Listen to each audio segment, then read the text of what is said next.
तो चलिए प्रिय भक्तगण, आज हम आपको एक कथा का श्रवण करा रहे हैं जो सुनने मात्र से आपके जीवन में सुख संपत्ति और धन की वर्षा होगी। तो चलिए कथा को प्रारंभ करते हैं।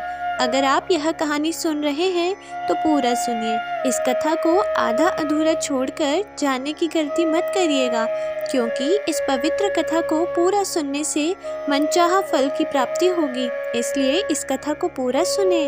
मल्लिकार्जुन ज्योतिर्लिंग। कथा के अनुसार भगवान शंकर ने दोनों पुत्रों में आपस में इस बात पर लड़ाई हो गई कि पहले किसका विवाह होगा। जब श्री गणेश और श्री कार्तिकेय जब विवाद में किसी हल पर नहीं पहुंच पाए तो दोनों अपना अपना मत लेकर भगवान शंकर और माता पार्वती के पास गए।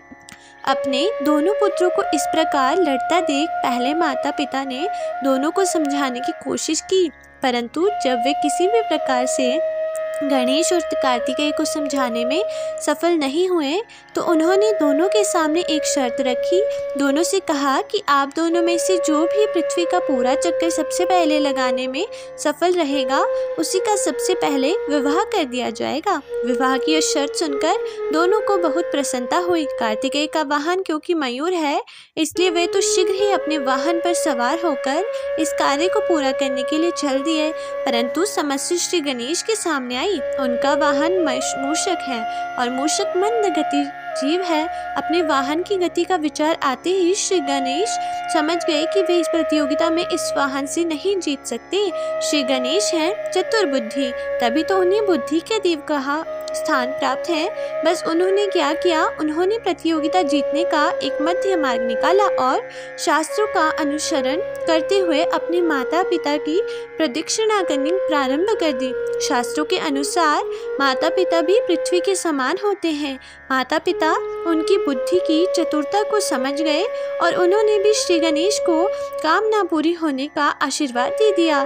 शर्त के अनुसार श्री गणेश का विवाह सिद्धि और रिद्धि दोनों कन्याओं से कर दिया गया। पृथ्वी की प्रदक्षिणा कर जब कार्तिकेय वापस लौटे तो उन्होंने देखा श्री गणेश का विवाह तो हो चुका है और वे शर्त हार गए हैं।